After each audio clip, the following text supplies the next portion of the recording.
One of these Best Picture nominees couldn't even break $2 million. Another crossed $700 million before the Oscars even started. The Academy may love prestige, but some of these movies barely survive the box office.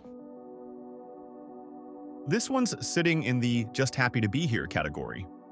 A Best Picture nod might help it out a little, but at just under $2 million worldwide, yeah, that's not moving the needle much. Even after Oscar nominations gave it a small push, it's still got a long way to go before even thinking about breaking even. Budget is $23 million, so it's not looking good. Nickel Boy's got everything going for it.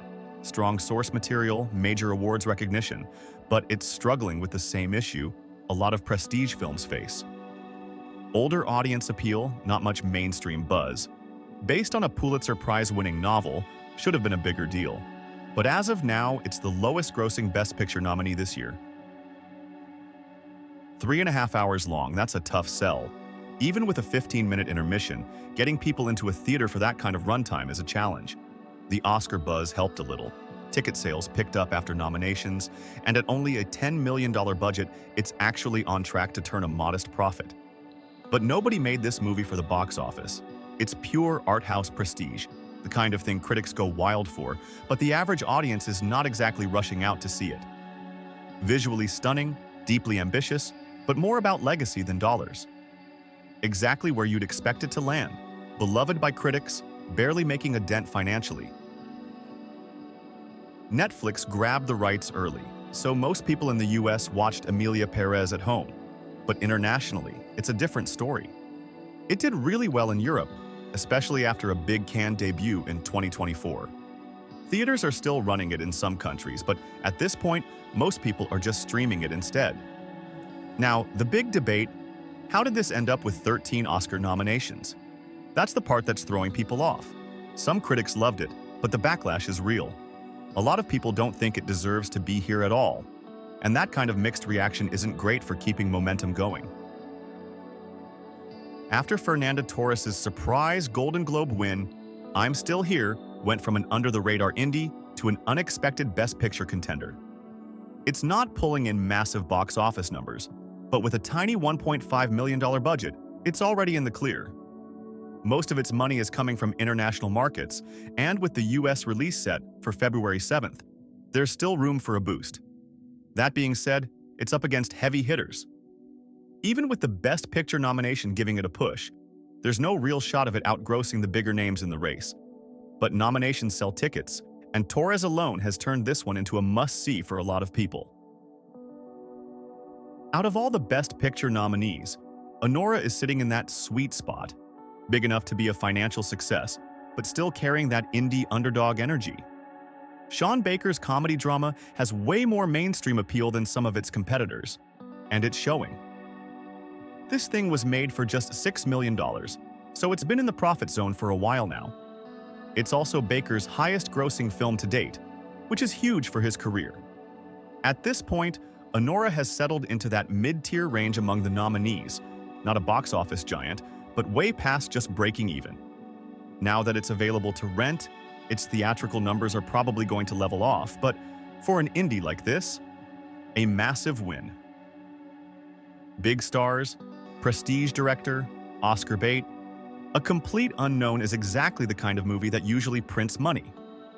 James Mangold knows how to make crowd pleasers, and this one's got Timothée Chalamet as Bob Dylan, plus a stacked lineup of actors playing other music legends. That alone guarantees attention, and yeah, it's made more than double what Anora pulled in. But here's the problem: this thing wasn't cheap.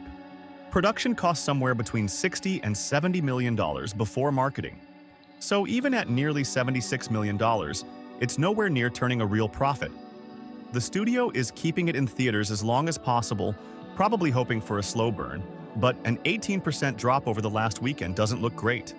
It's still pulling in more than most nominees, but financially, not as solid as it seems. Sitting just above A Complete Unknown, The Substance has been making serious waves. Budgets covered, buzz is everywhere, and somehow this one's actually pushing back against the Academy's long-running horror bias.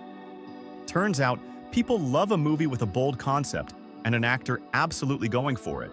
and Demi Moore delivers a career-defining performance.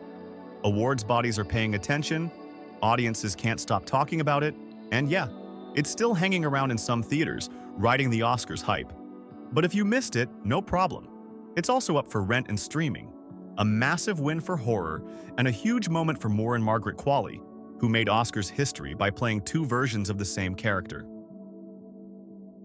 More of an international hit than a domestic one, but still a huge favorite this year. Conclave came with a built-in audience thanks to Robert Harris's novel, and with that kind of gripping, high-stakes mystery thriller energy, it was always going to land well. Plus, it's PG-rated, which gives it a bit more reach than most of the R-rated nominees. Not that kids are lining up for a story about Vatican politics. This one had Oscars written all over it from the start. A sharp, well-paced thriller, a rock-solid cast, and a plot that keeps people locked in. It's not the flashiest contender, and it probably won't walk away with Best Picture, but for anyone looking for something a little more highbrow without feeling like homework, Conclave delivered. Now we're talking about real box office numbers. The first Dune did well, but Dune Part 2 took things to a whole different level. Hundreds of millions, massive global reach, and exactly the kind of blockbuster the Oscars couldn't ignore. This one was designed to dominate. Massive budget, A-list cast, huge built-in fan base, and a story that blends epic sci-fi spectacle with something deeper. Timothée Chalamet's second Best Picture contender of the year. This isn't just about action. It's a full-scale cinematic event, following the rise of a religious leader teetering between revolutionary and tyrant. Big, bold, and exactly the kind of film that was always going to clean up at the box office.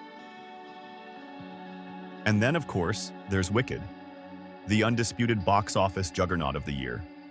Whatever challenges this movie had early on, completely irrelevant now.